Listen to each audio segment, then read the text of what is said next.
Thanks,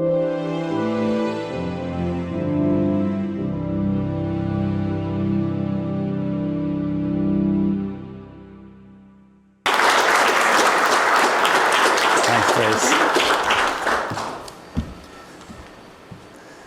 All right, Erev Tov, good evening.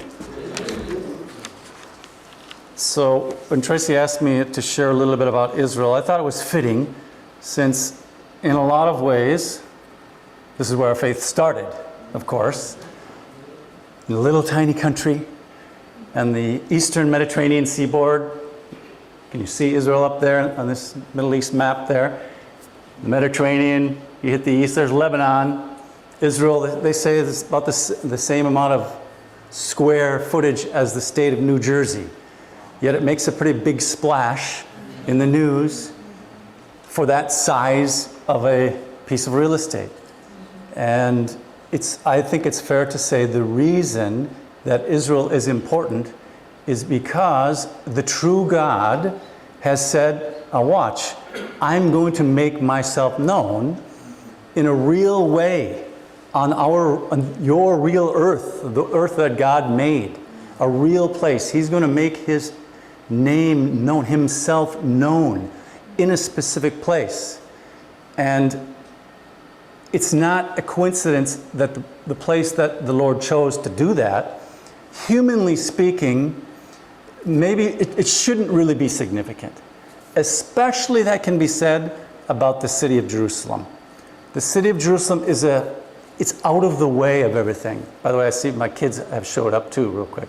Here next to my wife is Isaiah, right there, and then our friend Preston, and then our other son, Ethan, or Eitan in Hebrew.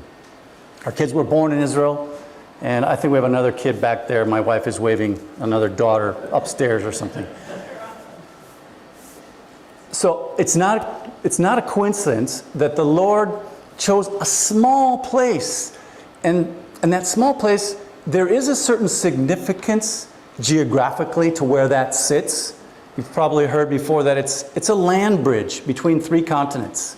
You can see that, especially the ancient cradles of civilization, Mesopotamia, Babylon, and Assyria, and so forth. The Tigris and Euphrates rivers off to the east, and to the southwest is Egypt, the Nile River. And to get from one to the other, you do find yourself going through that little narrow strip of land on the Mediterranean, because the Mediterranean forces you this way, and the desert off on the east forces you that way. So there is an important path that connects those continents. Eventually Europe gets into that picture. And so there is a significance, and I believe that's one of the reasons why God chose it, and he set this geography up this way, because he says, look, I'll take a small people that's not significant, and they're going to rule that land. And by the fact that they are physically there is going to be an evidence that I'm God. You're going to be able to know that I'm God by a certain people that lives in this land. Right? Wasn't this the case when Solomon became king and the Queen of Sheba came up and said, Yahweh is God. I can see it. I see he's put you on this throne. There's no other explanation for this. Right? That your father was a shepherd out in the desert, and here you are, king, ruling over Damascus. What's going on here? There's a reality to all this. The land of the Bible is not a fairyland. It's not a Disneyland. Americans like Disneyland in Florida and California. The land of the Bible is a real place. And the scriptures are saying that we are that real place, the real God who made us and has a plan for us, has a next age, has a kingdom for us. This one can be known by what has gone on in that land. Now, we all know, and part of the theme here is missions. We all know that there's something unique about the Jewish people. Why is this people still around today? Where are the ancient Babylonians, the great kingdom of Babylon? Where are the pharaohs of antiquity? Where are the Roman emperors? And these Jews are still around. What is going on? And their existence is connected to the Scriptures, is it not?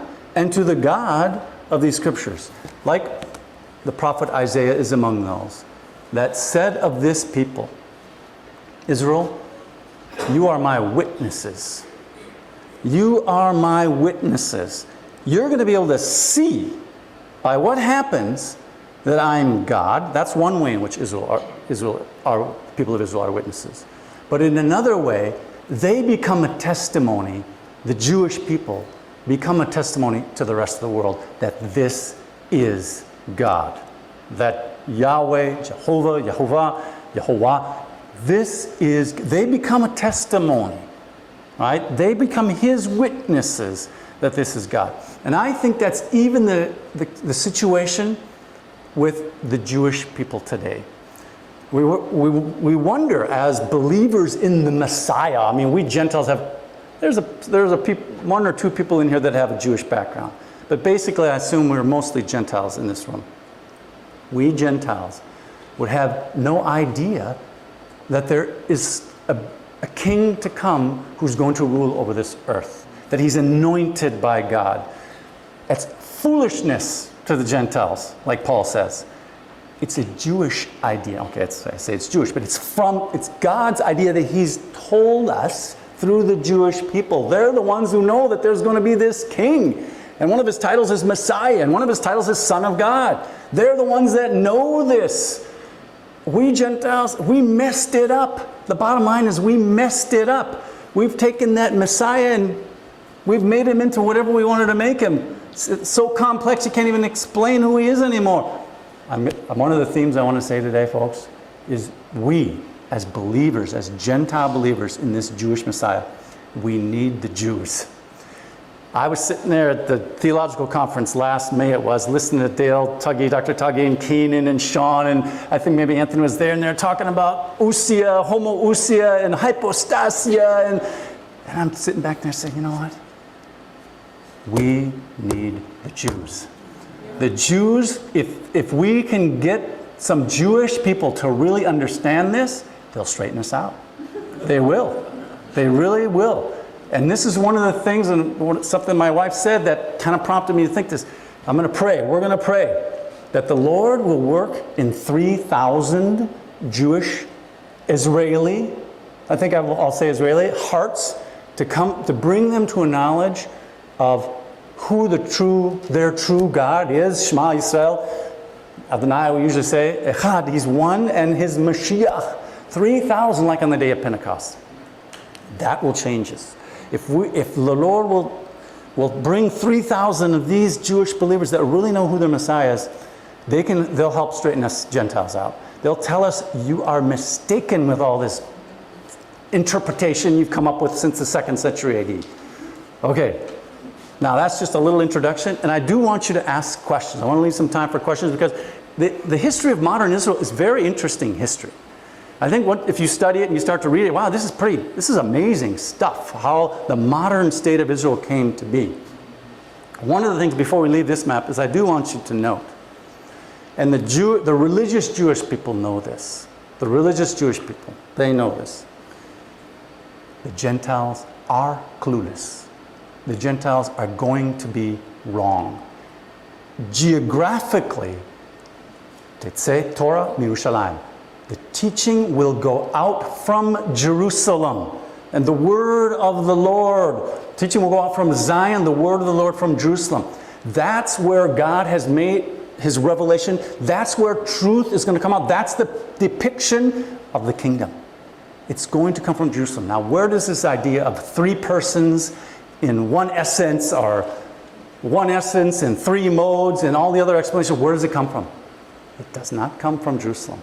It comes from, maybe you can say Alexandria, Egypt, or you can say Turkey, the land of the Hittites, the Cappadocian fathers. See, these are Gentiles that are in the ancient Hittite world. Or go to Nicene. I don't even know what Gentile people was over there in Constantinople, okay, in biblical times. Geographically, this should be a little bit of a wake-up call that these ideas did not originate in the hills of Judea. Okay? They're coming from a different place. Now, if we can go to the next slide, We are living in exciting times because here are the Jews again living in the land that Abraham came to. The Lord said, Abraham, leave Ur of the Chaldees.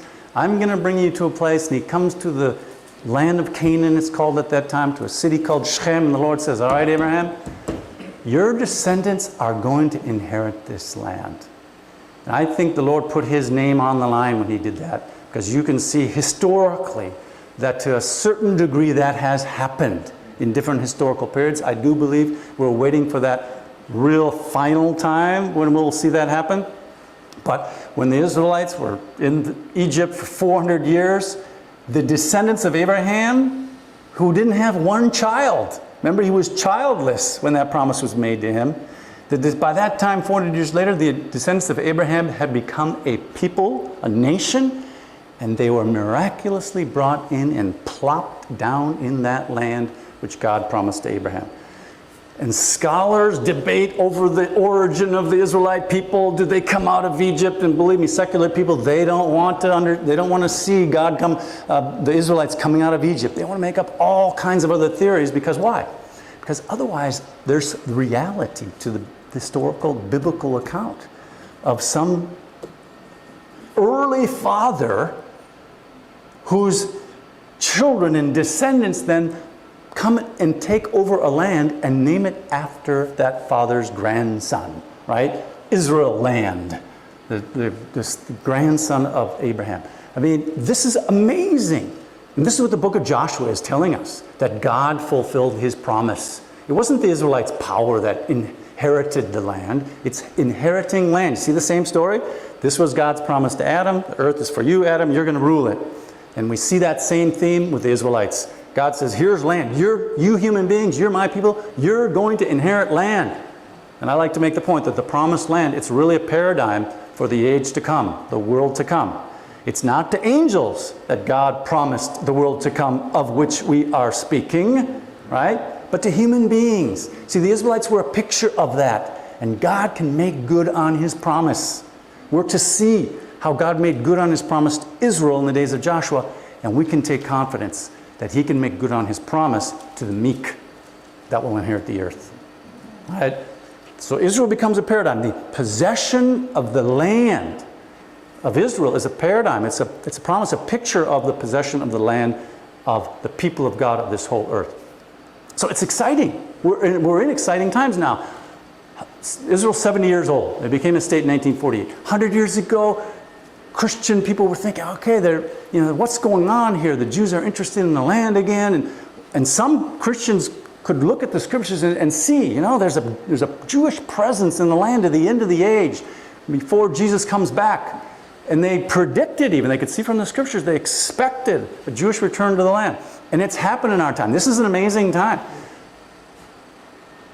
Mark Twain, do you know that he went to visit it wasn't called Israel at that time, it was in the Turkish period. The Turks called it Palestine. By the way, what was it called in the time of Jesus?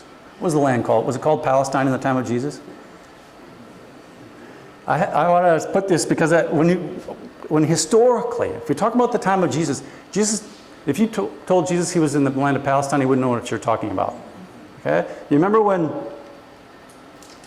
Mary and Joseph fled from Herod the Great to Egypt, and the angel appeared and said, bring the child back to Israel. Okay? The land was known as Israel, and even as well Judah. It's known as Judah in the Galilee. It's not known as Palestine in the time of Jesus. It's anachronistic, really, to call it Palestine in the time of Jesus. You can call it Palestine in the British period. That's what the Brits called it. But not when the Romans in the 2nd century AD called it Palestine. But not Herod, they didn't call it Palestine. It wasn't called that. So if you're talking about New Testament times, Jesus was never in Palestine. It kind of bugs me a little bit when people say, when Jesus was in Palestine. Well, he never was. Okay? The Bible says he was in Israel. He was in Galilee. He was in Judah. Okay? You see the Jewish connection to the land in the New Testament. Now, the modern history, I was saying how Mark Twain came in 1885. It was called Palestine at the time. It was under the control of the Turks. It was hard to get there. And there was a once-in-a-lifetime thing where you're traveling by ship for months, and you had Bedouin people setting up your tent, and it was, you'd get sick, and he was laying with a fever in his tent. Now, in our time, we can, if we really wanted to, we can get to the land of the Bible in about a 10 or 11-hour flight from New York City. You can get to the land of the Bible in 11 hours from New York City. It's like you're there. I want to make that point. It's a real place. We're not talking about a fairy story here. We're talking about real places, real people, real events, a real God. And this is an exciting time now because people that believe this scripture, that believe in the Messiah of the Jews, we can go and see these places. And now with the Jews back in the land too, I think there's something going on here. Look, a person like me, I believe I could come to this understanding of who God is and who his Messiah is, partly because I lived there. Because I was rubbing shoulder with Jewish ideas and people. And I knew about the idea of the kingdom to come, even before I shed Trinitarianism. I knew that there was a promise of the next age. See, this is the Jewish concept. The Jews don't talk about heaven. They don't talk about this misty, kind of foggy existence. Okay? Their hope is the age to come. And so it's because the Jewish people are there in that land now, and more Christians are rubbing shoulders. Dr. Tuggy had a podcast with a Jewish scholar, an American, and a Christian one, and they're kind of, did a commentary together. In Israel, that's going on all the time. All the time, Christians like me, us, we're learning these Jewish ideas. And if Christians start to get the idea that, hey, it's the age to come we're looking forward to, then all of a sudden you start to think, what else didn't I understand correctly? Okay? So I think this is an exciting time, and I think the Lord uses the actual existence of Jews in this land to help straighten us out even now. Now, I wanted to just really briefly say something about the establishment of the modern state of Israel. Like I said, it's 70 years old. In the late 1800s, in Europe, the nationalistic movement was strong. A place for its people. A nation for its people. And the Jews picked up on that idea. And there was a man by the name of Theodor Herzl, wrote a book called The Jewish State, right around the turn of the century, 1900 or so. And it shows you the thoughts that were in the air that, hey, this could be the time when we Jews could actually have the restoration of the land we used to live in. And that picked up steam, and of course the last sort of push was the Holocaust, when Europe tried to murder all of its Jews, and the Jews said, well, no thanks, but I think we'd go for something different, right? And this was not the barbaric tribes of Mozambique or something. Not to say that people in Mozambique are more barbaric than they are in Europe, but this was the cultured Europe of Beethoven and Luther that did this. And that gained international sympathy. 1948, the United Nations voted to partition the land between the Mediterranean Sea and the Jordan River into two states, a Jewish state and an Arab state. And the Jewish state was to be the lighter color here, you see, right? On the coast, now these borders are a little bit more expanded, they're more modern borders, but in general, this is about the way the borders were. The lighter color here was going to be the Jewish state, three parts: the coastal plain, the drier Negev desert, but still was very important because you had a port out to the Indian Ocean, right here on the Gulf of Aqaba, or the Gulf of Eilat. That leads to the Indian Ocean, India, China, etc. So it's a very important connection to the sea. And then parts of the Galilee. The Arab state, which now basically what a Palestinian is, it's a Arabic-speaking, Arabic-cultured person that lives in the borders, somewhat between the Jordan River and the Mediterranean Sea, although there are many other Palestinians that are in Jordan now too, although they usually don't call themselves Palestinians. They know they're Palestinians, and they'll say I'm a Palestinian, but they're Jordanian citizens. But a Palestinian would be an Arabic, today a rough definition, is an Arabic-speaking person, Arabic-cultured person that is living between the Jordan River and the Mediterranean Sea. The UN voted to have a state, not necessarily to be called Palestine, they could have chosen the name. And the area was going to be what is in the hills of Judah and Samaria, right there, you see that? and also the Gaza area and the Galilee. Now those borders shrunk when Israel became a state in 48. They captured and took more land. The Jews in 1947 accepted the UN plan. The Arab people did not. For whatever reason, they did not, and various countries as well, Arab countries around, 5 different Arab countries, Egypt, Jordan, Syria, Lebanon, Iraq, they attacked. They attacked Israel in 1948. Well, Israel held out, and they actually gained more territory. So this was the beginning of the modern state. And again, I think this is it. We're living in interesting times because there has not been a Jewish political entity in that land since 70 AD. Okay, that's almost 2,000 years. And here we are in our time, Jews still living, people that are identify themselves as Jews, still on our earth and associated with this land. And I think we as biblically minded people, we can see that. We can see there's some reason for it. And we can see that this is a testimony, this is an evidence that the true God, the God of the Scriptures, is the God of the Jews. Now, but we puzzle over it.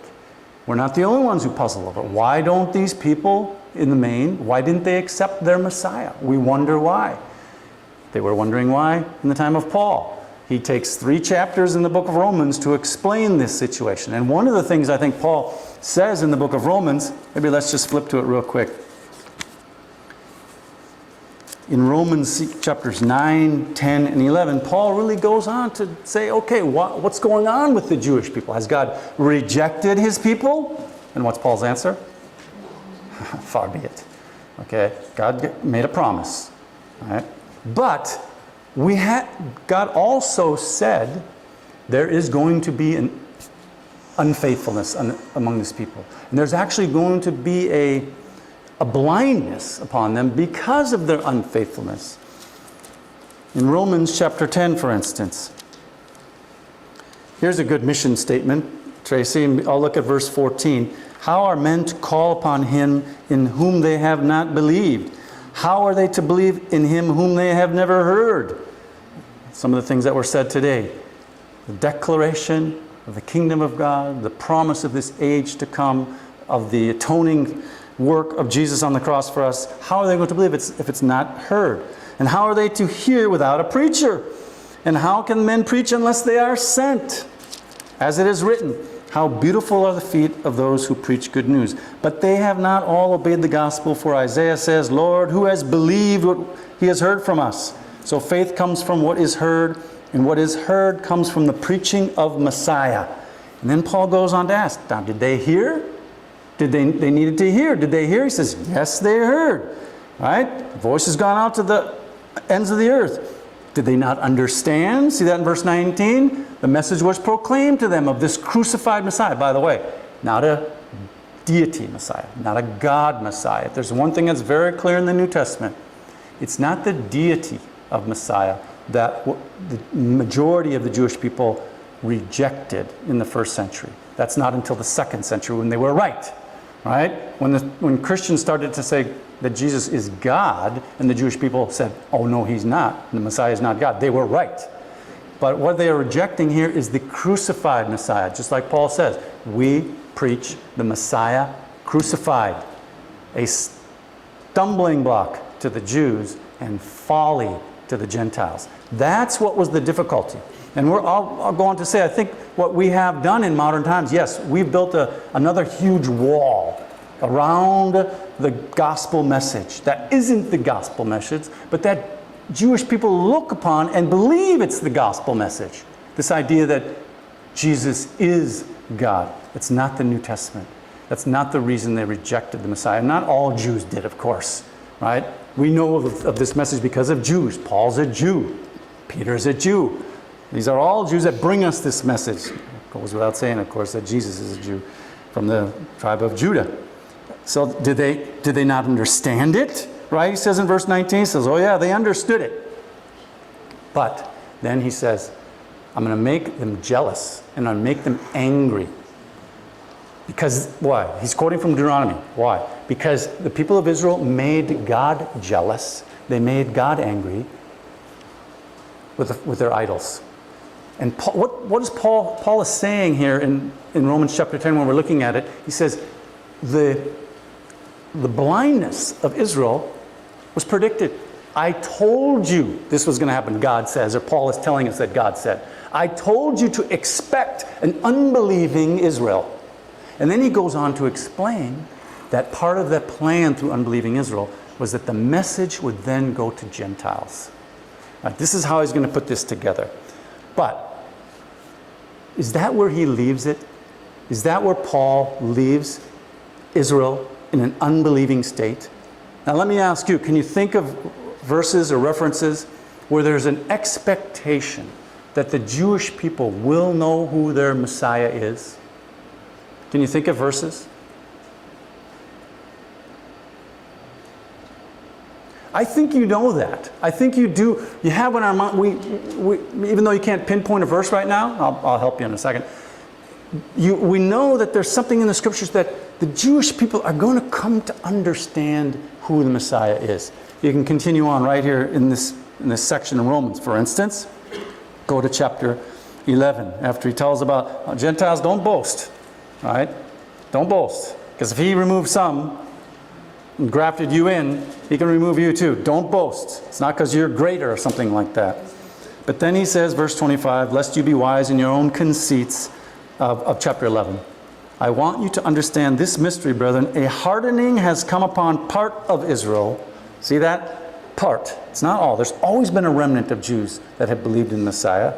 A hardening has come upon part of Israel until the full number of Gentiles come in, and so all Israel will be saved.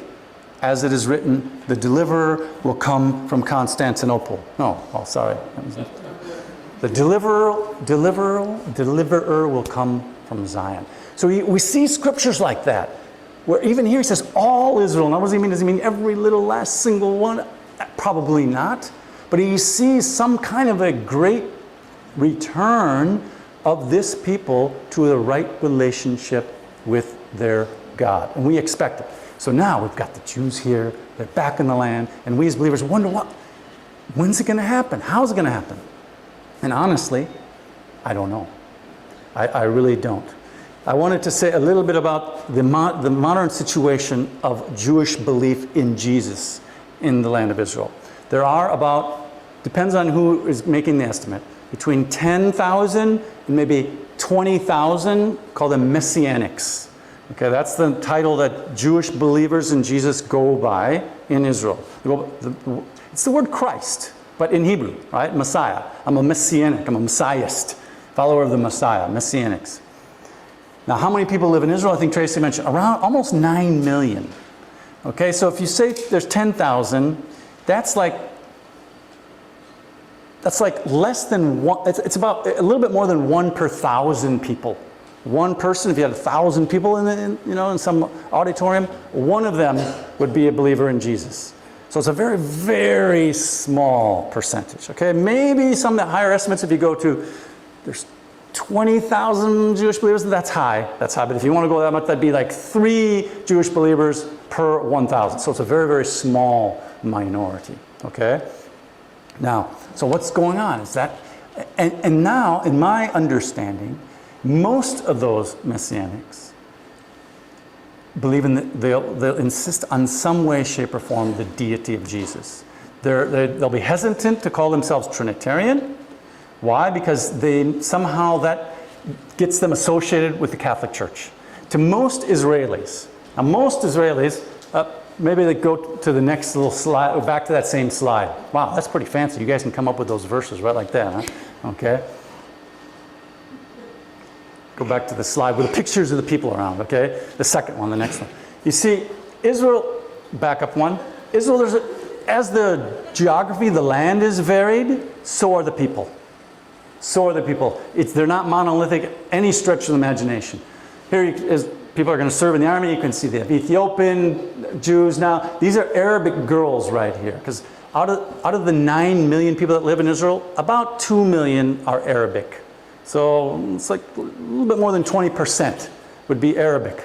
Okay? And some of those Arabs are Israeli citizens. They're Israeli Arabs. They live in the confines of the land of Israel. Others live in, call them disputed territories. I didn't go so much into the history. If you want to ask questions about the history in just a second, you can. Okay, so there's around 2 million of those are Arabs. And then you've got the religious Jewish people. Here's a guy looking at his Hadassah for the Festival of Sukkot. There's the land, the piece of real estate that probably is most disputed, about 30 acres or so, a little more than 30 acres of land where the temple used to sit. But most Israelis look like this guy. They're secular. Okay, that's the big divide in Israel. Religious among the Jews.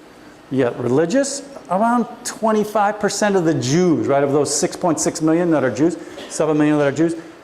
The big divide is religious, around 25%, but most are secular. Right? 75% they're agnostic. They have some respect for Jewish history. They want to know the Bible. It's a dilemma for them because on the one hand they want to say the Bible is kind of made up stories and not real. On the other hand, if it's not real, then they don't really have any reason to be around anymore. So they somehow compromise in their mind in respecting the scriptures. In the Israeli school system, it's not a problem to teach the Bible in the public school system. What is it? Second graders learn the book of Genesis, or first graders Genesis, second graders Exodus. And the kids are learning the Bible because it's important for their cultural heritage, right? But they're mostly secular. And we as believers, we wonder, what is this? And how? And now when I come to understand that the Messiah is a human Messiah, most of those Messianics, they will at least, the litmus test is the deity of Jesus. Okay, even though they're hesitant for the Trinity, why? Because they don't want to be thought of as Christians. They're wrestling, let's say, to be identified as Israeli. Right? And if you want to say I'm a Trinitarian, right away that makes you kind of foreign to the Israel cultural pot. Right? If you're a Trinitarian, you're out. So they kind of hide a little bit behind the terms, honestly, I think. We have a friend, like I say, since coming to this understanding of the human Messiah, Jesus, albeit glorified Messiah, I began to talk to many of my friends. I know a little bit about the Messianic scene. I lived in Israel for 35 years. So I know a little bit. I was talking to them, what do you think? What do you believe? And most of them, for them, they've been influenced by Protestant evangelical Christianity. This is where they've heard the message. But, I'll give you an example. So you think Jesus is God. Is that what you say to another Israeli when you talk to them about their faith? Oh, no. Not right away. You wouldn't say that right away. And so now I'm saying, why would you be embarrassed about that? If he is God, it's like, that should be an essential. Why are you, why not, why would you be hesitant to say that? They really don't know. Dale knows as well as anybody there are different ideas of how the Trinity is formed. But they really don't know. Some people think he's part of God, something he's forever God, something later became God. They have all kinds of different ideas. So they really don't know. But it's been evangelical, mostly Protestant theology that has influenced Israeli believers in Jesus. So most still use that as a litmus test. Now, I don't know all Israelis, and I didn't have that much time to talk to all my Israeli friends. But I was there for about 3 months after I came to this understanding. And yes, I met several. I know, Jesus, I've always believed that Jesus is the human Messiah. This is, of course, the Messiah for the Jews is not divine, he's not God. But you keep it low on the radar. About 8 years ago, there are a couple of guys, leaders in the Messianic community, that came out and said, we believe, and we have good reasons to understand that Jesus is the Messiah in the Jewish understanding that he is a human being, that God has done great things through him, as the book of Acts chapter 2 says, that he's confirmed who Jesus is through signs and wonders done through him in our midst. But you put him to death. But God raised him from the dead and exalted him to his right hand, a human being glorified. We come to understand that. We know that. But what happened to them? They were roundly condemned by the rest of the Messianic community. There's a kind of a network of communication. And they had a meeting about these guys, and they condemned them as heretics and so forth. So now anybody else, they keep a low profile. And I've talked to several others that believe the way that I believe now, and what I assume most people in this room believe. But they still keep a low profile. Now, I think somehow, sometime, the Lord will bring a number of Jewish Israeli people to this faith. How many? I'm going to pray for 3,000. There's at least two. If we want to say the two witnesses, and they're not, some representations of, if they're real individuals, it's at least two. We see, we see these scriptures. 144,000 in the book of Revelation, one from every tribe. I mean, 144,000 Jews in the earth become believers in the human Messiah. That's, you know what Paul says about that? When they're full inclusion, he says, look, if the rejection by the Jewish people has meant the gospel message going to the Gentiles, their inclusion will be, how does he say it? Means reconciliation of the world. What will their acceptance mean but life from the dead? It's going to be like the resurrection. That's how important, that's where we see this hope of a restoration of the Jewish people to an understanding of who their God is. Now, I think as well, they'll play the role of witness. Like God said, you are my witnesses. Isaiah 43 and Isaiah 44. You are my witnesses. You see, if a Jewish person comes now to understand who the Messiah is, a guy like this, see that guy right there checking out his Hadass for Sukkot? If a guy like that comes to understand that Jesus is the Messiah, he will know that he's got no reason to boast. Because for the last 2,000 years almost, in the majority, they have rejected him. They did not recognize him. All right? He will know when his heart is open, he's got no reason to boast. And he becomes, again, a witness to who God is. Okay, let me just finish. And then if there are some questions, please. I actually talked a little longer than I wanted to. I wanted to look at the book of Acts, chapter 2. I know a reference that many know, and we've even referred to here today already. Acts chapter 2. Peter's sermon in the time of Pentecost.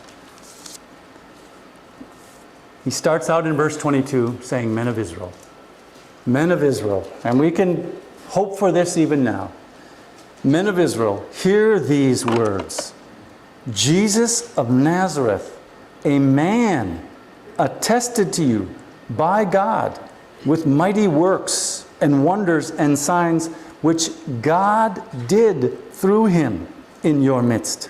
As you yourselves know, this Jesus delivered up according to the definite plan and foreknowledge of God, you crucified and killed by the hands of lawless men. But God raised him up, having loosed the pangs of death, because it was not possible for him to be held by it. This is what Peter was preaching, the crucified Messiah. That's not the end. Yes, crucified, but raised and glorified Messiah. This is what he was preaching, with the hope of the King to come, that kingdom that he'll bring in when he returns.